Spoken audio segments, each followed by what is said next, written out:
इसको बड़ी प्रशंसा के साथ अभी बीच में लोग रहे हैं कि मैंने तो 2006 में ही कर दिया।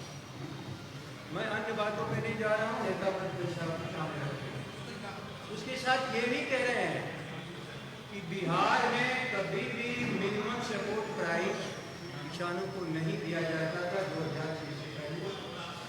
ये भी कह रहे हैं कि प्रोक्योरमेंट बिहार में होता ही नहीं था।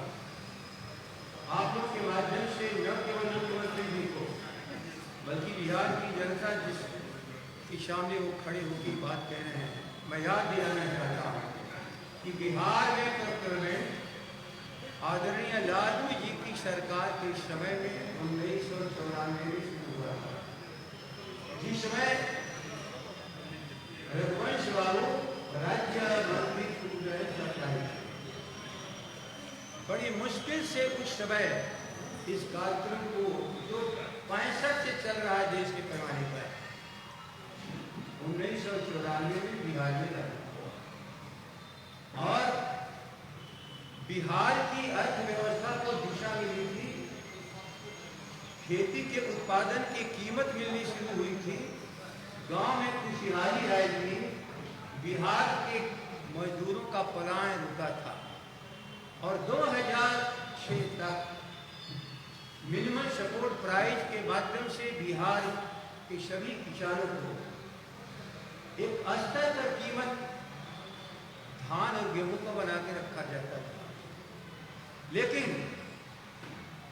जब राज्य के मुख्यमंत्री जिन्हें अपने स्वयं के कार्यों को लोगों के सामने प्रस्तुत करने में बिहार का इतिहास भी न मालूम हो, कभी कभी 15 सालों के सवाल उठाने वालों के लिए ये सबसे बड़ा चीज है कि 1965 से मिनिमम सपोर्ट प्राइस देश में चल रहा था, लेकिन उसकी समझ आदरणीय लालू जी के पास ही आई थी और आदरणीय लालू जी ने उसे चालू कराया था मिनिमम सपोर्ट प्राइस देना। अलग है कि शुरुआत के दिनों में थोड़ी मात्रा थी, लेकिन 2005 आते आते ये 5 लाख टन से ऊपर जा चुका था और बिहार के किसानों के खेतों की पैदावार पहली मर्तबा बिहार के उपभोक्ताओं के पास ही जाता था। अपना चावल और अपना गेहूं, अपने खेतों की पैदावार गांव के लोगों को मिलना शुरू हुआ था और कीमत लोगों को मिलना शुरू हुआ था।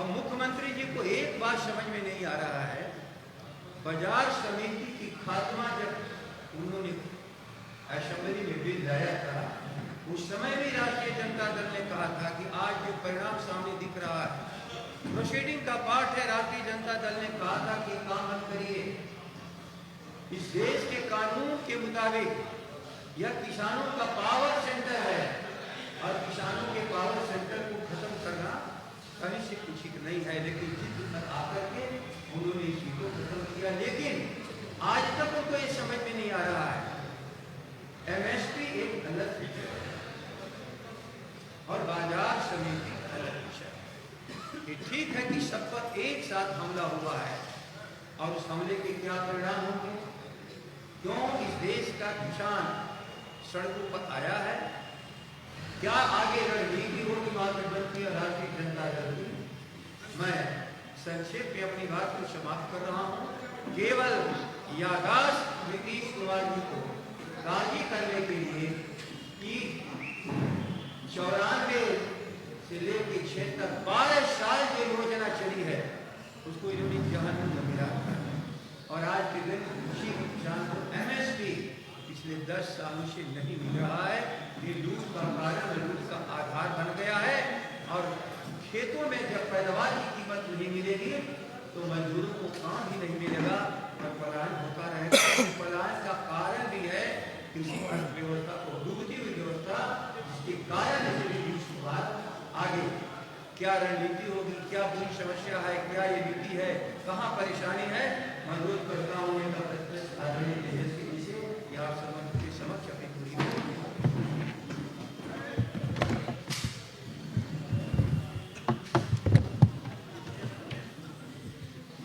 सभी इलेक्ट्रॉनिक प्रिंट मीडिया के सभी साथी, पार्टी के प्रदेश अध्यक्ष आदरणीय जगदा बाबू जी, मनोज झा जी, आलोक मेहता जी, कारी शोहेब साहब जी, आप सब लोगों को विषय पता चला हुआ। कृषि बिल को लेकर के उसके विरोध में हम लोगों ने 25 सितंबर को सड़कों पर प्रदर्शन किया था। मैंने खुद भी ट्रैक्टर चलाने का काम किया था और ये विषय सिर्फ बिहार के सामने ही नहीं बल्कि पूरे देश के सामने आया। फिलहाल के दिनों में जब से ये मौजूदा सरकार, एनडीए सरकार, मोदी जी की सरकार चल रही है, तब से आप लगातार देखेंगे जितने भी एयर इंडिया हो, रेलवे हो, आपके भारत पेट्रोलियम हो, सारी चीज़ों को जो है बीएसएनएल हो, एलआईसी हो, सबका जो है निजीकरण किया जा रहा है, प्राइवेट हाथों में बेचा जा रहा है। हम बिहार के किसानों और किसान संगठनों से हम अपील करना चाहते हैं, चाहे वर्तमान का सवाल हो या आने वाली पीढ़ियों की बात हो या भविष्य की बात हो, हम सब लोगों से अपील करेंगे कि इस काले कानून के खिलाफ आप सब लोग सड़कों पर आएं और इस आंदोलन को आप मजबूत करें। आप चाहे देखेंगे, चाहे हरियाणा हो, पंजाब हो, सारे किसान जो हैं, चाहे वेस्टर्न यूपी के हों, देश भर में किसानों में बड़ी नाराजगी है मौजूदा सरकार से। और ये वही सरकार है जो 2022 तक वादा किया है कि किसानों का जो है आय जो है दुगुना किया जाएगा। अब ये किसी के समझ के पड़े है कि जो एमएसपी है, न्यूनतम समर्थन, जो आपका मूल्य जो है, उसको ही समाप्त करने के बाद किसानों का आय दुगुना कैसे होगा। और हमने कई बिंदु बार बिल के कमियों को हम लोगों ने उजागर किया था, हाईलाइट किया था आप ही लोगों के सामने कि एक सेक्टर जो एग्रीकल्चर का, जो कृषि का जो बचा हुआ है, उसको भी प्राइवेट हाथों में सौंपा जा रहा है। इसमें आप देखिएगा, ये सिर्फ प्राइवेट हाथों में सरकार कह रही है इसलिए दिया जा रहा है कि डायरेक्ट खरीद फरोख्त उसी से करेंगे, कंपनियों से, प्राइवेट कंपनियों से। ये किसानों के लिए बेहतरी के लिए है, ये सरकार का ऐसा कहना है। हम सब लोगों ने पिछले सारे कानूनों को देखा, चाहे नोटबंदी हो, जीएसटी हो, सारे फैसलों को हम लोगों ने देखा। ये सरकार हमेशा आके कहती है कि इनके फायदे के लिए है, लेकिन फायदा जब 4 साल बाद, 5 साल बाद पूछा जा रहा है तो कहने की स्थिति में नहीं है सरकार, जवाब नहीं देना चाहती है, मुद्दे से भटकाना चाहती है। और इस साफ उसी तरीके का कानून है कि आपको पूरी तरीके से ठगा जा रहा है। ये किसान विरोधी बिल है, जहां सबसे बड़ा जो किसानों का जो डिमांड अगर आप देखेंगे तो वो एमएसपी को लेकर के है कि सही मूल्य जो है फसल का वो किसानों को मिलना चाहिए। बड़ी संख्या में किसानों का हम लोगों ने सुना है कि आत्महत्या कर रहे, कर्ज नहीं चुका पा रहे हैं। ऐसे स्थिति में ऐसा कानून लाना, क्योंकि देश का किसान मौजूदा सरकार के आने के बाद बेहद कमजोर हो चुका है और हमारा देश जो है पूरी तरीके से एग्रीकल्चर में सेक्टर पर डिपेंडेंट है। लगभग 70 से 80% देश का हिस्सा या बिहार का हिस्सा कृषि पे निर्भर करता है। जो अन्नदाता हैं, जो हमको आपको सभी लोगों का पेट पालने का काम करते हैं, जो दिन रात मेहनत करते हैं, उनके लिए ऐसा कानून बनाना जो है हम समझते हैं ये देश के खिलाफ है, हमारे किसानों के खिलाफ है। और हमने 25 सितंबर को हम लोगों ने सड़कों पर आकर के प्रदर्शन किया। अभी आप सब लोग देखते होंगे कि किसान जो है सरकार से बातचीत चल रही है। कानून बनाने से पहले एक बार परामर्श कर लेना चाहिए। सरकार ने नहीं की, सबसे बड़ी भूल। अब एक दिखावटी एक स्क्रिप्ट प्ले किया जा रहा है कि सरकार जो है किसानों के हित में है।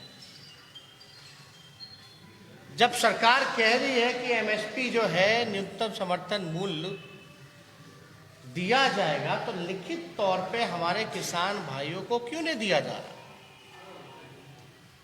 लिखित पे क्यों नहीं दिया जा रहा? कल भी हम लोगों ने देखा कि बातचीत का दौर जो है वो चला, लेकिन किसानों ने ना तो पानी वहां का पिया, ना तो खाना खाया। और इस तरह सरकार ने व्यवहार किया। जब आप पीसफुली आप कोई आंदोलन कर रहे हैं, तो क्या क्या जो है लाठी से लेकर के, आंसू गैस से लेकर के, पानी के बौछारों से लेकर के इस आंदोलन को कमजोर रोकने की पूरी साजिश चली। ये अपने ही लोग हैं किसान, जो सबका पेट पालने का काम करते हैं, उनके साथ ऐसा व्यवहार किया जा रहा है। हम लोग सब लोग जानते हैं कि बिहार में जहां एपीएमसी का सवाल है, जो मंडियों की सवाल है, वो 2006 में ही जो है रद्द कर दिया। अभी आप देखिएगा बिहार के किसान जो है पलायन करने पर मजबूर है, अपने किसानी छोड़ दिया, मजदूर बन चुके हैं। मजदूरों की ऐसी स्थिति है कि बाहर पलायन करना पड़ रहा है उनको भी, बड़ी संख्या में। इसमें सुप्रीम कोर्ट का, हाई कोर्ट का, सब लोगों का फटकार आया, फिर भी ये सरकार जो है रोजगार नहीं दे पाई। अब जब मंडी जब खत्म हुआ, तो इससे किसान हमारे कमजोर चलते गए। जो मूल्य जो सही मिलना था वो नहीं मिल पा। अभी बिहार में 2 चीज़ों का ही एमएसपी है, 2 फसलों। अभी धान की बात चल रही है, हम लोगों ने विधानसभा में इस बात को उठाया, पूरे विपक्ष के लोगों ने गोलबंद होकर के। अब धान की कीमत क्या है? मिनिमम जो है एमएसपी का अगर बात किया जाए तो 1850 रुपये है। कहीं भी बिहार में धान की खरीद नहीं हो रही। माननीय मुख्यमंत्री जी साफ तौर पे झूठ बोलने का काम कर रहे हैं, गुमराह करने का काम कर रहे हैं।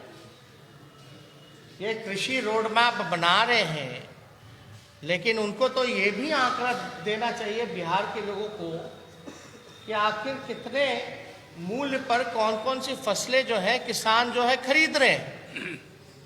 आखिर मुख्यमंत्री इसका आंकड़ा क्यों नहीं दे? किस बात का डर है? और खुलकर के सीना चौड़ा करके माननीय मुख्यमंत्री जी जो हैं इस बिल का हाउस में समर्थन किया और वाहवाही ले रहे हैं। किस बात की पता नहीं। हम तो उस समय भी देश की जनता को आगाह किया था कि देखो ये पहला राज्य है जहां बिहार में नीतीश कुमार जी ने एपीएमसी जो है खत्म किया, मंडी की व्यवस्था खत्म की। मान लीजिए प्राइवेट कंपनी अगर खरीदती है डायरेक्ट किसानों से, तो किसानों को कहां जाना होगा, उनका फायदा कैसे होगा।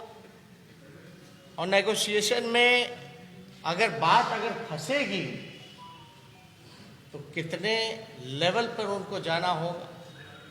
और अपने देश में ऐसा तो है नहीं कि भ्रष्टाचार जो है मुक्त देश हो गया है। वकील भी रखना पड़ेगा, कोर्ट भी जाना पड़ेगा, अधिकारी के पास भी चक्कर काटने पड़ेंगे।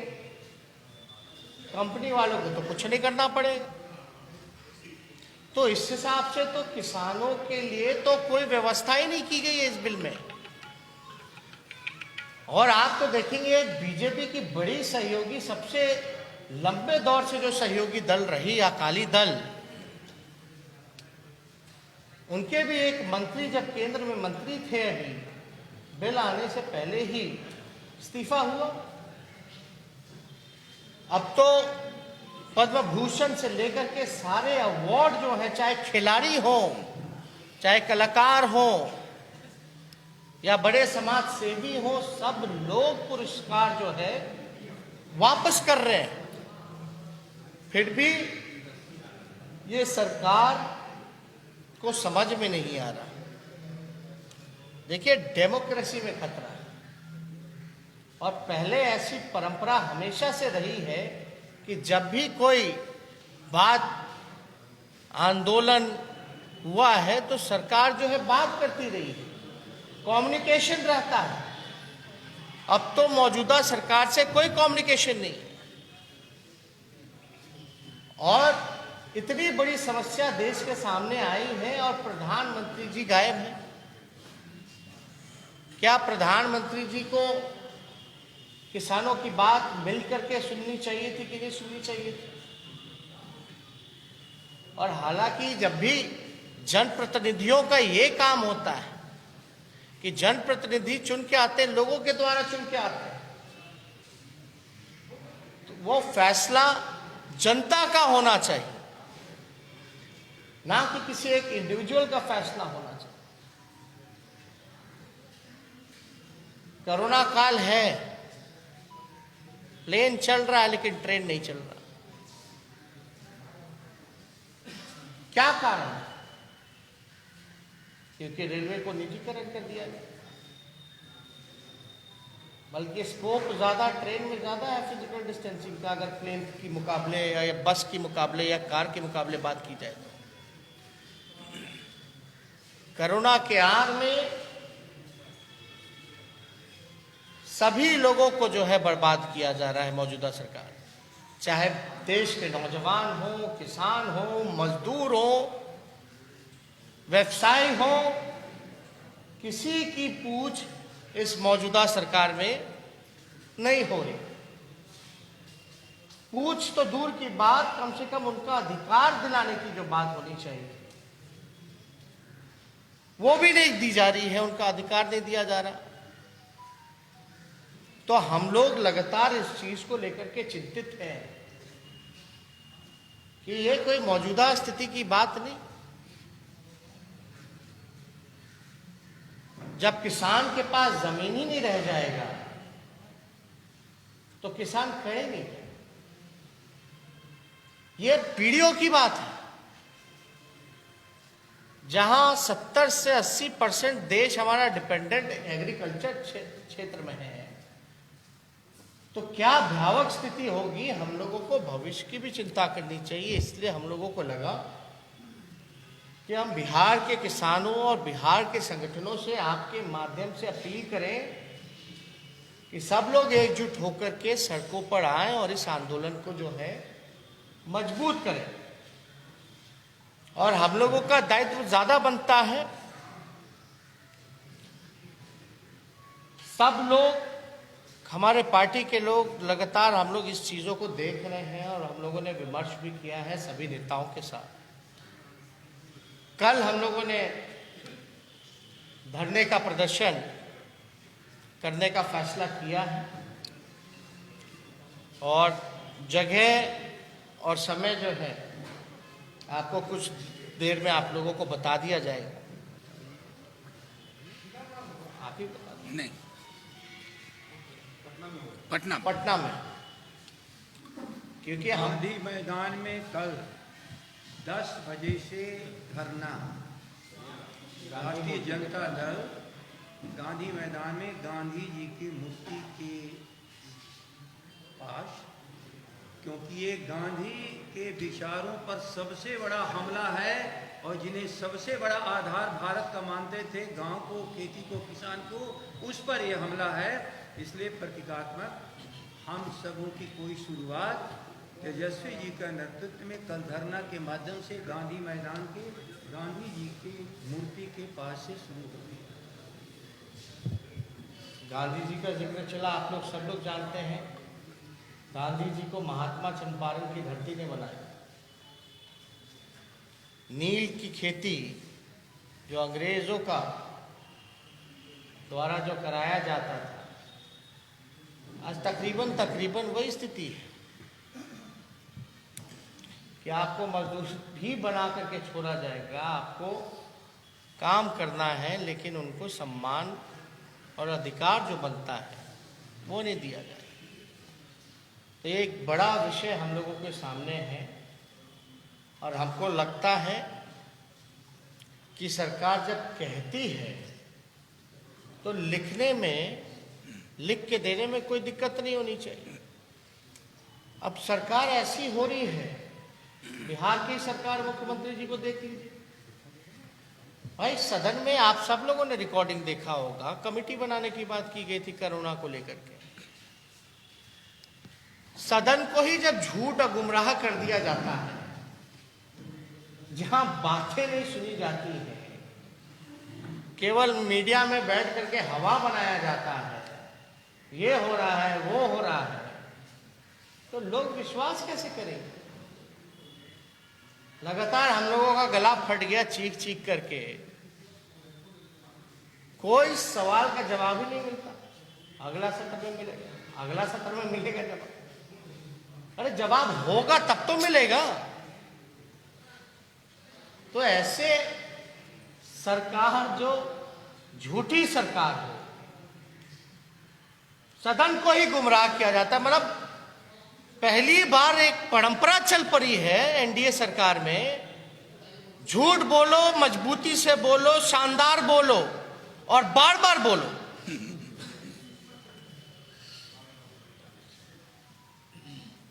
जमीनी स्थिति क्या है, हकीकत क्या है?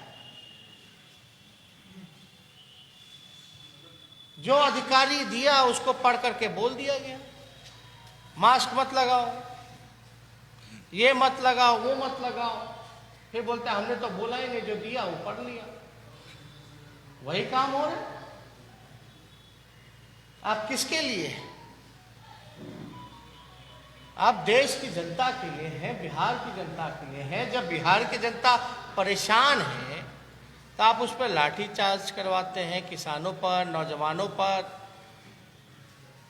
तो इन सारी चीजों को देखते हुए हम लोगों को लगा कि आप लोगों को बुला करके इसका जिक्र हम सब लोगों को करना चाहिए। और कोई सवाल अगर होगा इससे रिलेटेड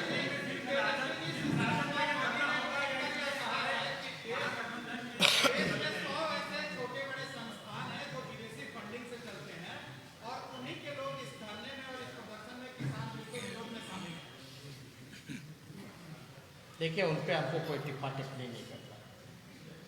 तो सरकार बुला करके बात क्यों करती? सही बात है।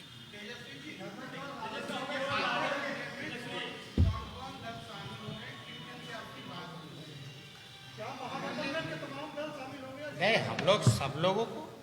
हम लोग शामिल थे।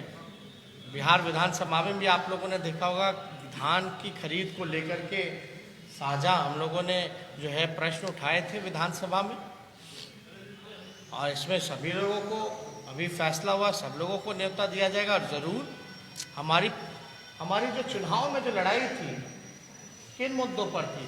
पढ़ाई, कमाई, दवाई, सिंचाई, सुनवाई और कार्रवाई वाली सरकार पर।